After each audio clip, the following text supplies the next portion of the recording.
बिस्मिल्लाहिर्रहमानिर्रहीम। अस्सलाम वालेकुम दोस्तों, आज के इस सबक में हम लोग फ़ोटोशॉप से HTML किस तरह कन्वर्ट किया जाता है, यानी PSD to HTML web page किस तरह से क्रिएट किया जाता है। कोई हमारे पास इमेज है और हम उसको वेब पेज बनाने जा रहे हैं, उस इमेज को हूबहू कॉपी करते हुए, तो उसका तरीक़ाकार क्या है।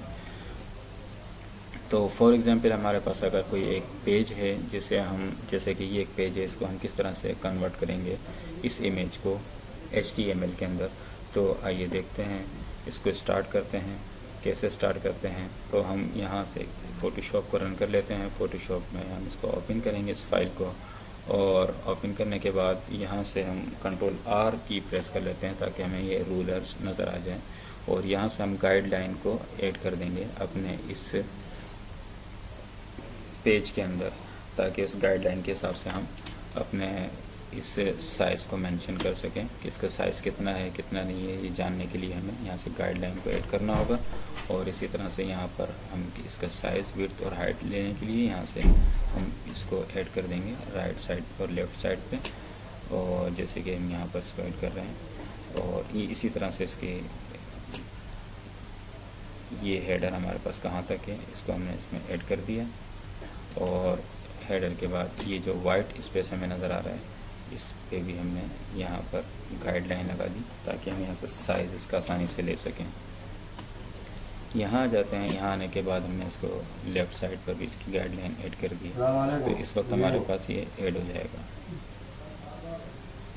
गाइडलाइन ऐड करने के बाद हम यहाँ पर इस तरह हम तमाम पेजेस पे जो हमें रिक्वायर्ड है, जिनके हमें साइज़ वगैरह लेने हैं, वहाँ पर हम ये गाइडलाइन लगा देते हैं।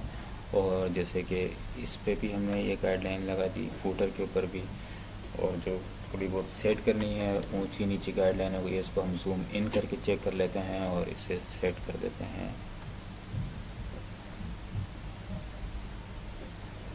और गाइडलाइन लगाने के बाद अब हम इसको ज़रा जूम आउट करते हैं, चेक करते हैं, तमाम गाइडलाइनें लग गई हैं। और अब हम स्टार्ट करेंगे ऊपर से, नेविगेशन से, या हम टॉप बार इसको कह देते हैं। तो हम यहाँ पर इसका साइज़ मेंशन करते हैं, साइज़। अच्छा, दूसरी चीज़ अब हम यहाँ पर देख रहे हैं कि साइज़ जो है हमें इंच में नज़र आ रहा है, और हमें पिक्सल पे काम करना है। तो हम यहाँ एडिट में जाएंगे, प्रेफरेंस में जाएंगे, और यहाँ पर हमें नज़र आ रहा होगा गाइड, यूनिट एंड रूलर्स। तो हम यहाँ जाके हम रूलर्स जो हमें नज़र आ रहा है वो पिक्सल में ले लेते हैं और ओके कर देंगे। ठीक है, अब हमें ये जो नज़र आ रहा होगा साइज़, वो पिक्सल में नज़र आएगा। हम यहाँ से विड्थ और हाइट इसकी चेक कर लेते हैं कि 86 पिक्सल है। और यहाँ से हम इसका कलर ले लेते हैं कि कलर कौन सा है। तो हमने यहाँ से कलर कॉपी किया और 86 पिक्सल की हम हाइट इसकी रखने जा रहे हैं। तो अब हम क्या करेंगे, हम सबलाइन टेक्स्ट यूज़ करेंगे। तो दोस्तों, आज के सबक में हम लोग साथ साथ सबलाइन टेक्स्ट को भी देखते हैं कि उसको किस तरह से यूज़ किया जाता है। तो ये हमारा एक फ़ोल्डर है PSD टू HTML। इस वक्त हम यहाँ पर मौजूद हैं। राइट क्लिक करके हम न्यू फाइल, या यहाँ से भी न्यू फाइल ले सकते हैं, कंट्रोल N की प्रेस कर सकते हैं। न्यू फाइल लेने के बाद हम इसको सबसे पहले सेव करेंगे। ठीक है, और जो हम पहली फाइल होती है मेन फाइल, उसको हम इंडेक्स के नाम से सेव करते हैं, .html। ठीक है, ये सेव हो गई। अब जब एक फ़ाइल हमारे पास सेव हो गई है, हम इसको HTML5 इनेबल्ड बनाने चाहते हैं। और इसके लिए सबलाइन टेक्स्ट, क्योंकि रैपिड प्रोग्रामिंग के लिए, ऐसे प्रोग्रामर के लिए एक ये सबलाइन टेक्स्ट एडिटर है जो कि लैंग्वेज यानी प्रोग्रामिंग लैंग्वेज को समझता है, और शॉर्टकट कीज़ के ज़रिए यानी रैपिड हम इस पर काम कर सकते हैं, तेज़ी से प्रोग्रामिंग कर सकते हैं बनिस्बत हम टेक्स्ट नोटपैड वगैरह के। तो हम यहाँ HTML लिखेंगे और टैब की प्रेस करेंगे, जिससे ये पूरी कोडिंग HTML की कर देगा। यहाँ पर हम टाइटल लिख देते हैं। तो हम लिख देते हैं PSD टू HTML, और यहीं हेड में रहते हुए हम एक स्टाइल डिफ़ाइन कर लेते हैं। स्टाइल लिखेंगे, टैब की प्रेस करेंगे, ठीक है, और ये स्टाइल डिफ़ाइन हो जाएगा। यहाँ पर बॉडी में आएंगे और हम एक डिव बना लेते हैं। अच्छा, हम यहाँ आएंगे और सबसे पहले टॉप बार बनाने जा रहे हैं, तो हम इसको नाम रख देते हैं, क्लास डिफ़ाइन करते हैं डॉट के साथ, और टॉप बार। और हम यहाँ इसको, जो हमने बैकग्राउंड कलर लिया था, बैकग्राउंड कलर और यहाँ देखेंगे कलर आ गया। टैब इंटर की प्रेस कर देंगे और हैश की प्रेस करके वो कलर कोड जो हमने वहाँ से कॉपी किया था वो ले लेंगे। और हमने इसकी हाइट जो डिफ़ाइन की थी वो थी 86 पिक्सल, तो हम यहाँ पर लिख देंगे 86 पिक्सल्स। ठीक है, हमने इसका बैकग्राउंड दे दिया और हाइट दे दी। कंट्रोल एस किया इसको, और अब यहाँ पर हम टॉप बार के नाम से जो हमने क्लास बनाई थी वो डिव के ऊपर अप्लाई कर देते हैं। उसका तरीकाकार क्या है, तो हम एक डिव बनाएंगे और डॉट लिखेंगे, और जो हमने टॉप बार क्लास लिखी है उसको हम लिख देते हैं टॉप और बार। अब हमने ये डिव लिखा, डॉट क्लास का नाम लिखा, इसके बाद हम टैब की प्रेस करेंगे तो वो एक डिव क्रिएट हो जाएगी जिसके अंदर क्लास भी अप्लाई हो जाएगी टॉप बार के नाम से। तो कंट्रोल एस। अब हम इसे देखते हैं कि ये किस तरह से अभी इस वक्त रिज़ल्ट इसका हमें नज़र आ रहा है। राइट क्लिक करके हम इस फाइल पे राइट क्लिक करके ओपन फोल्डर कर लेते हैं, और यहाँ पर ये हमारी फाइल है, इस पर डबल क्लिक करेंगे तो हमें यहाँ पर इस वक्त टॉप बार जो कि जो कि हमारा रिक्वायर्ड साइज़ था और जो कलर था हमें उस कलर में ये मिल गए। अब हम यहाँ पर आएंगे, टॉप बार के बाद हमें हेडर बनाना है और हम ले लेते हैं हेडर का साइज़ क्या है। इस पर यहाँ क्लिक किया और यहाँ से हमने इसको टैब की प्रेस करके रखा। टैब की से क्या होता है, स्पेस बार से क्या होता है, ये हम इसकी पोजीशन सेट कर सकते हैं। इसके बाद हम यहाँ से इसके साइज़ को देख रहे हैं कि हाइट इसकी जो है 251 पिक्सल है, और इसका कलर क्या है, तो हम कलर कोड भी ले लेते हैं। यहाँ से क्लिक किया तो यहाँ कॉपी करेंगे इसको हम कलर को, और हमने इसको कॉपी किया और हाइट हमने देखी कि 251 पिक्सल था। हम सबलाइम टेक्स्ट के अंदर आ जाते हैं और यहाँ पर एक हेडर ले लेते हैं जो कि HTML5 का एलिमेंट है, और इसमें हम क्या करेंगे, बैकग्राउंड कलर, और यहाँ पर हमने कहा कि बैकग्राउंड कलर जो है ये है, और इसकी हाइट क्या है, हाइट हमने कहा कि 251 पिक्सल है, और हमने सेव किया और यहाँ पर इसको हेडर को डिफ़ाइन कर देते हैं। हेडर लिखा, टैब की प्रेस की, ये हेडर डिफ़ाइन हो गया। ठीक है, कंट्रोल एस किया और अब हम यहाँ पर आ जाते हैं HTML में और F5 की प्रेस किया। इस तरह से हमें एक टॉप बार, इसके बाद हेडर मिल गया। अब हम फिर यहाँ आएंगे और यहाँ पर आने के बाद हम देखते हैं कि हेडर बनाने के बाद अब हमें इसमें क्या चीज़ बनानी है। तो हमने देखा कि हेडर के बाद ये हमें ये सेक्शन जो है इस साइज़ का हमें बनाना होगा। तो हम देखते हैं कि इसकी विड्थ कितनी है। हमने देखा कि इसकी विड्थ जो है 992 है, और इसकी हाइट तो जितना इसमें कंटेंट होंगे, जितना मैटर होगा, ख़ुद ब खुद एक्सटेंड होती चली जाएगी। तो जो इसकी विड्थ है वो हमें इस वक्त देखनी है। तो विड्थ हमें मिली है 992 पिक्सल। ठीक है, तो हम वापस आ जाते हैं सबलाइम टेक्स्ट के अंदर और हमने इसको सेक्शन, और यहाँ आने के बाद हमने इसका डिफ़ाइन करना है। ठीक है, सेक्शन यहाँ पर हम बनाना है। सेक्शन ये क्रिएट हो गया। ठीक, और अब यहाँ पर सेक्शन में क्या करना है, बैकग्राउंड कलर कौन सा है इसका, हमने कहा कि वाइट कलर है, और हमने बॉडी का बैकग्राउंड कलर नहीं दिया, उसको भी चेक कर लेते हैं कि बॉडी में कौन सा बैकग्राउंड कलर है। और उसके बाद हमने देखी कि विड्थ इसकी कितनी है। हमने देखा विड्थ इसकी थी 990 पिक्सल। दोबारा चेक कर लेते हैं, 99 कुछ पिक्सल थी समथिंग। यहाँ हमने इसको चेक किया कि इसकी विड्थ बनती है 990 हमने इसको विड्थ ले ली, बैकग्राउंड कलर दे दिया। ठीक है, कंट्रोल एस किया। अब हम इसको यहाँ पर आके चेक करते हैं क्या रिज़ल्ट आता है। हमने एक सेक्शन बनाया है, सेक्शन में हमने कुछ नहीं लिखा, लिख लेते हैं। एक हेडिंग लगा दी हमने H3। ठीक है, और इसमें लिखा कि वेलकम, और पैराग्राफ बना दिया। ये डमी टेक्स्ट है। कंट्रोल एस, और हम यहाँ पर देखा कि एक हमारी बन गई है, लेकिन इसकी विड्थ कितनी है, बॉर्डर कितना है, इसका हमें कुछ नहीं मालूम, अभी कुछ पता नहीं चल रहा है। तो हम ऐसा करते हैं कि ये क्लिक करते हैं यहाँ पर, और इसका हमने कलर ले लिया, कॉपी किया, और हम यहाँ गए और हमने कहा कि जो हमारी बॉडी है, बॉडी भी, और बॉडी को हमने यहाँ पर बैकग्राउंड कलर देना है।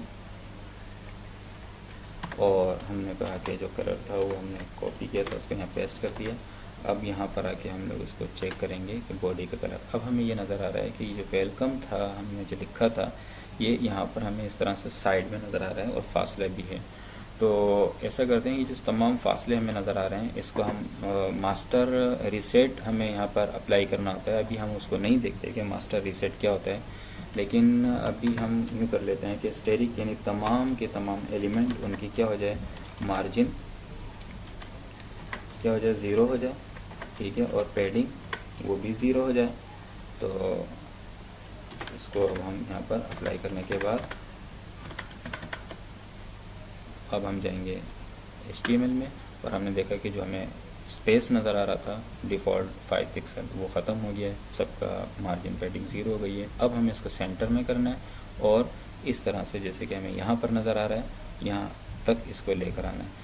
तो हम यहाँ चले जाएंगे और सबसे पहले तो हम इसको कहेंगे कि ये सेंटर में हो जाए। सेंटर में रखने के लिए मार्जिन हमें रखनी पड़ेगी, मार्जिन टॉप और बॉटम से कितनी होनी चाहिए, राइट लेफ़्ट से कितनी होनी चाहिए।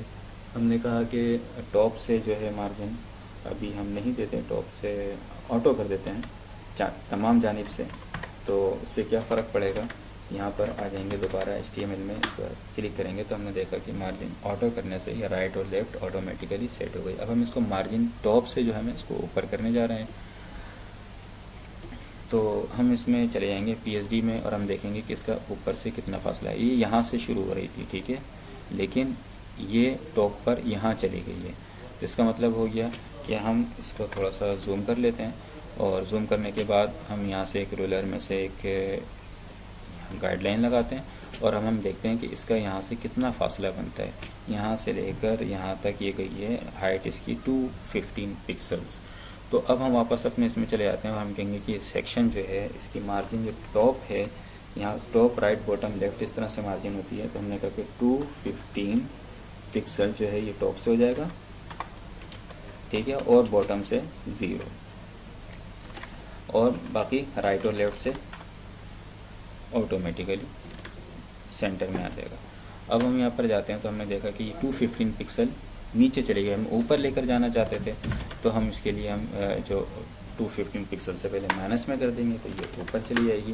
तो ये यहाँ से शुरू हो रही है जैसा कि हमें PSD के अंदर नज़र आ रहा है, इतना फासला हमें नज़र आ रहा है, हमारी पेज के अंदर भी यहाँ पर इतना फासला है। अब ये देखते हैं कि हम ये टेक्स्ट जो है ये बिल्कुल इसके साथ बॉर्डर के साथ लगा हुआ है, हालांकि यहाँ पर ऐसा नहीं है।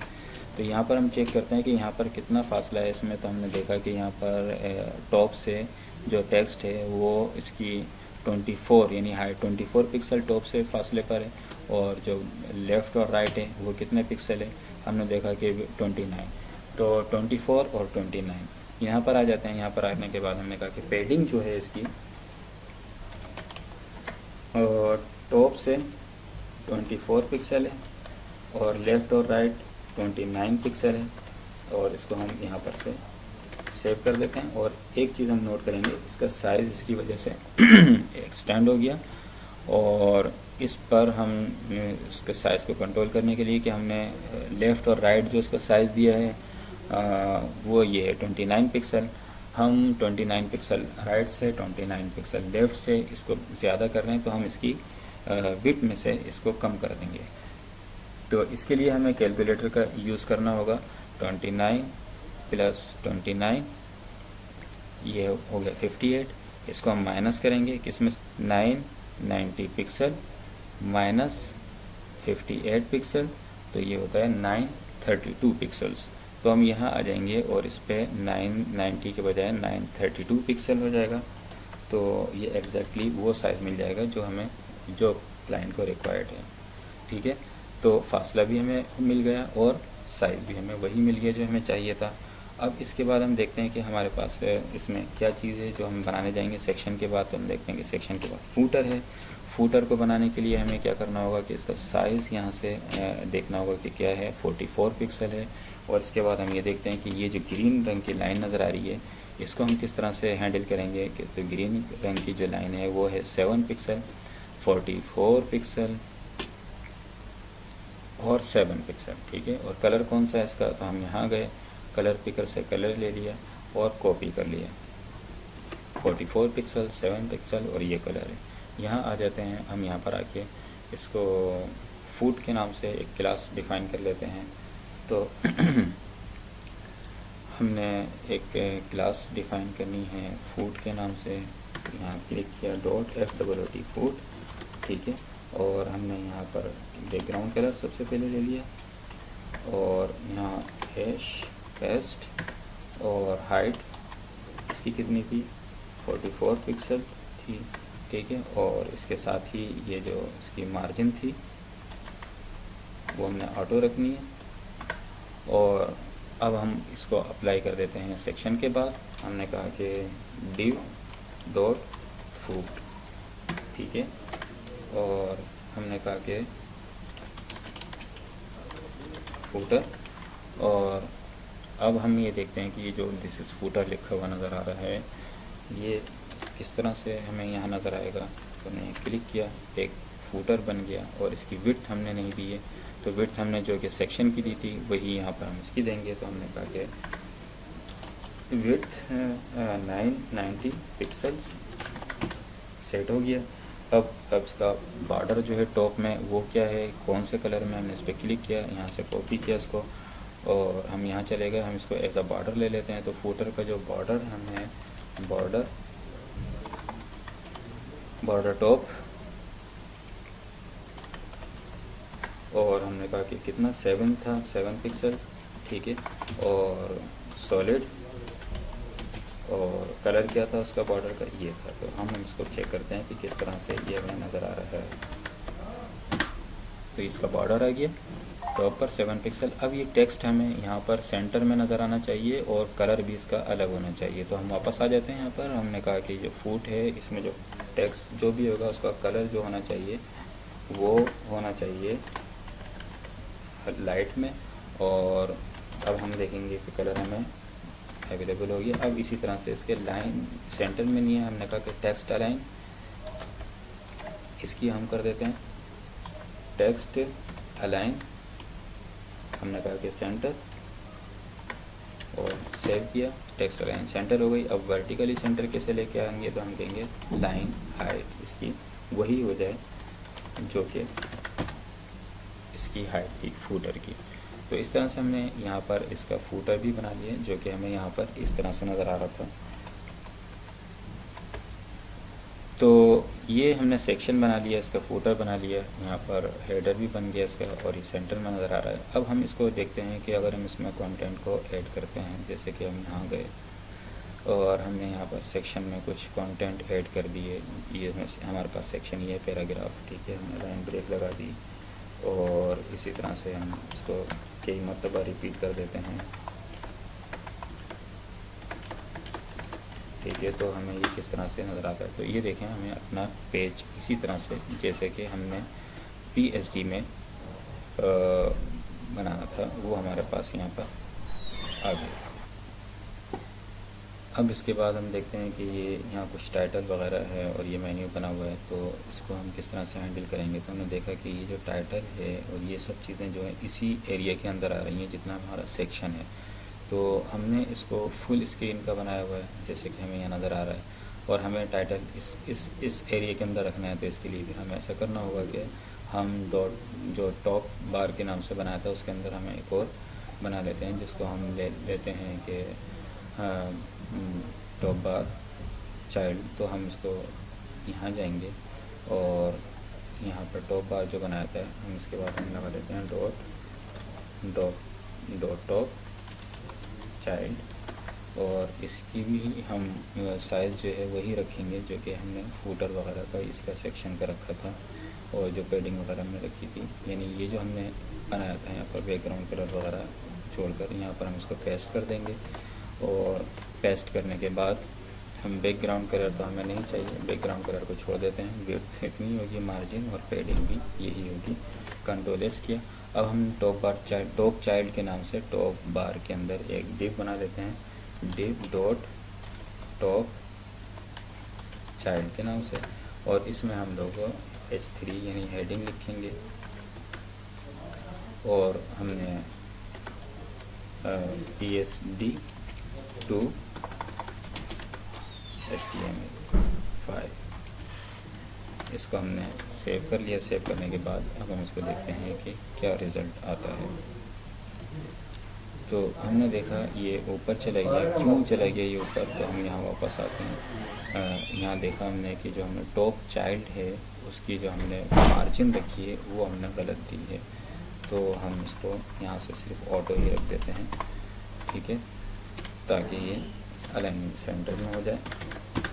और अब ये सेट हो गया। इसका हमें ये भी सेट मिल गया, लेकिन इसके अलाइनमेंट सेंटर में होनी चाहिए। तो हमने इसको कहा कि इसकी जो हाइट है वही हम लाइन हाइट भी कर देंगे, तो ये सेट हो जाएगा। तो हम यहाँ पर अब इसको अभी कर देते हैं कलर। हमने कलर इसका देना है जो वहाँ यूज़ हुआ है, या हम खुद दे देते हैं CCC, ठीक है, PSD to HTML। और यही फासला जो हमने यहाँ दिया हुआ था वही फासला यहाँ पर है। तो हमने यहाँ पर हेडिंग्स भी दे दी है। तो हेडिंग्स का फ़ॉन्ट कौन सा होना चाहिए? यही फ़ॉन्ट हम यूज़ करेंगे या इससे रिलेटिव। तो हमने कहा कि फ़ॉन्ट फैमिली और पैदाना। तो इस तरह हम फ़ॉन्ट कलर भी चेंज कर सकते हैं और फ़ॉन्ट का वेट भी चेंज कर सकते हैं। और इसके बाद फिर हम लोग आ जाएंगे PSD to HTML। यहाँ पर सेक्शन बना लेंगे। अच्छा, अब जब हमने देखा कि ये डिज़ाइन हमें तैयार हो गया, कुछ इसको इन्हेंस कर लेते हैं, जो कि एक पेज है कंप्लीट नहीं होगा जब तक कि हम लोग इसमें नेविगेशन ना बना दें। तो हम यहाँ टॉप बार के नीचे एक हेडर से ऊपर यहाँ एक नेविगेशन को बनाते हैं। तो हम देखते हैं कि किस तरह एक नेविगेशन तैयार किया जाता है HTML पेज के अंदर। तो HTML में नेविगेशन तैयार करने के लिए हम नेविगेशन जो बनाएंगे वो हेडर से ऊपर टॉप बार के नीचे बनाएंगे। नेव के नाम से उसको बना लिया हम लोगों ने यहाँ पर, ठीक है।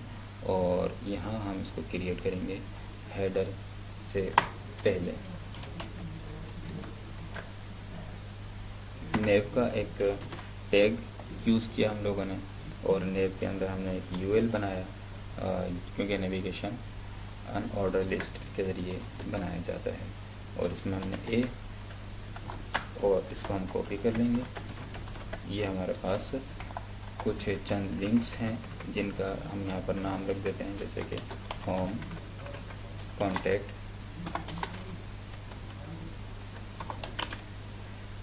कॉन्टैक्ट और इसके बाद अबाउट, और यहाँ पर हम रख देते हैं गैलरी, ठीक है। और इसको हम रिफ़्रेश करते हैं तो हमने देखा कि हमारा जो नेविगेशन है वो इस तरह से कुछ इस तरह नज़र आ रहा है। हम चाहते हैं कि वो यूँ नज़र आना चाहिए। तो हमने यहाँ पर नेविगेशन बनाया है और यहाँ आ जाते हैं हम लोग, और हम कहते हैं कि ये जो हमें इस तरह से बिहेवियर नज़र आ रहा है, ये क्यों नज़र आ रहा है इस तरह से, ऐसा क्यों है? क्योंकि ये जो एलिमेंट हैं, हमने ब्लॉक एलिमेंट जो होते हैं वो एक के बाद एक होते हैं, और इनलाइन एलिमेंट जो होते हैं वो लेफ़्ट के बाद राइट पर आते हैं। तो हम यहाँ इसको चेंज करते हैं। नेविगेशन में हम जाएंगे UL के अंदर, नेव UL। नेविगेशन के अंदर जो UL यूज़ हुआ है, हम इसमें बैकग्राउंड कलर दे देते हैं। और हमने कहा कि बैकग्राउंड कलर जो है 333 हो जाए। और इसके बाद हम आते हैं नेविगेशन के अंदर, नेव UL के अंदर जो लिस्ट है, नेविगेशन के अंदर जो लिस्ट यूज़ हुई है, हम उसको कहते हैं कि क्योंकि ये एक के बाद एक आ रहे हैं, हमने कहा कि डिस्प्ले जो है इसका इनलाइन ब्लॉक हो जाए और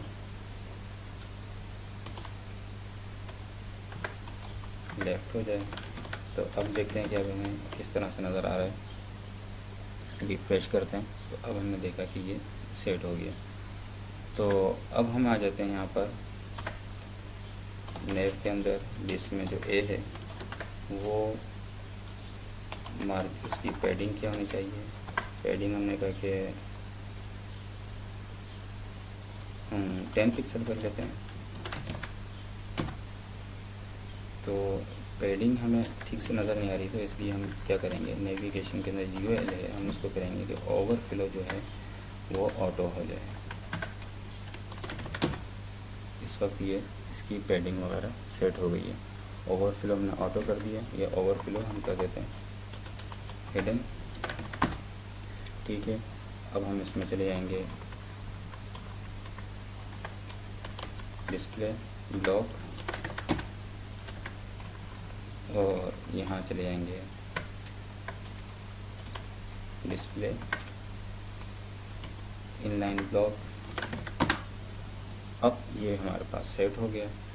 अब हम इसमें इसको कलर दे देते हैं और टेक्स्ट डेकोरेशन कम कर देते हैं। हमने कहा कि कलर और टेक्स्ट डेकोरेशन नन। इस तरह से हमारे पास इसका कलर सेट हो गया। हमने कहा कि फॉन्ट फैमिली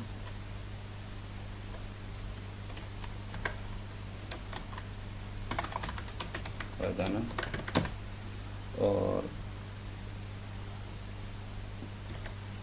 इसको थोड़ा सा ज़्यादा कर देते हैं। पैडिंग को टॉप से इतनी होनी चाहिए, टॉप से 15 पिक्सल और राइट लेफ्ट से 10 पिक्सल। और जैसे ही माउस ओवर होना चाहिए तो बैकग्राउंड कलर चेंज हो जाए तो हमने कहा कि नेव LIA ओवर पे क्या होगा, इसका जो बैकग्राउंड कलर है वो चेंज हो जाएगा।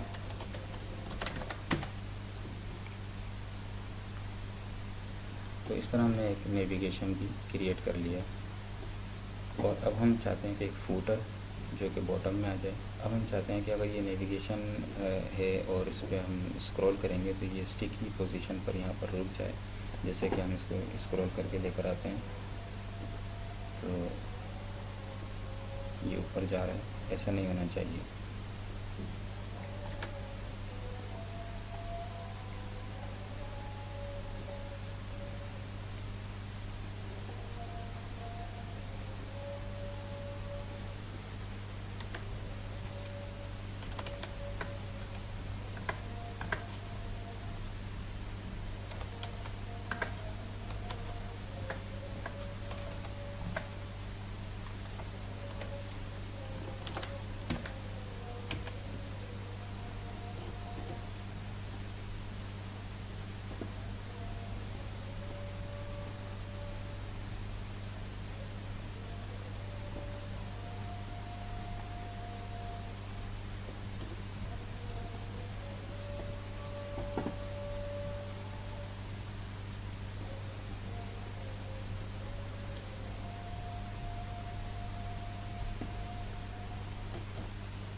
ओके,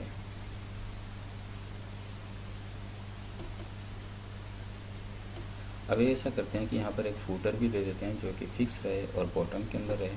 तो एक फूटर किस तरह से लगाएंगे जो कि फिक्स होना चाहिए और बॉटम में इसकी पोजीशन होनी चाहिए। तो इसके लिए फिर हम आ जाते हैं इसमें और यहाँ पर आने के बाद हमने यहाँ फूटर ऐड करना होगा। सेक्शन के बाद ये फूट ऐड किया है, यहाँ पर हम आ जाते हैं। यहाँ हमने इसको कहना है एक फूटर के नाम से बना लिया। ठीक है, इसको हम सेट करेंगे क्लास में जाके। तो हम यहाँ गए और फूटर, इसकी विड्थ हमने दे दी 100% और बैकग्राउंड कलर हमने इसको दे दिया और इसके बाद हाइट दे देते हैं इसकी 44 पिक्सल्स। और अब हम इसको चेक करते हैं क्या रिज़ल्ट है। तो ये फूटर है जिसको हम चाहते हैं कि बिल्कुल बॉटम में आ जाए।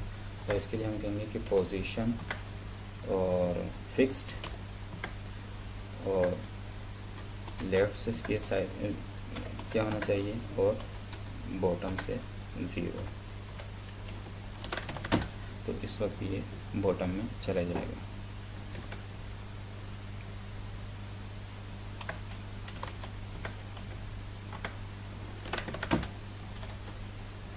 और 100% तो ये अब पोजीशन इसकी फिक्स हो गई है, ये बॉटम में ही रहेगा। जो भी इसका साइज़ होगा। तो ये एक पेज था जिसको हमने PSD से HTML में कन्वर्ट किया और कुछ इन्हेंस किया, इसमें नेविगेशन यूज़ किया और फूटर यूज़ किया। तो इसके अगले पार्ट में हम लोग देखेंगे कि किस तरह इस सेक्शन के अंदर दो सेक्शंस बनाए जाएंगे, ठीक है। ए साइड यूज़ करेंगे और सेक्शन यूज़ करेंगे, और उसको किस तरह मैनेज करेंगे कि वो आपस में डिसमिस ना हो।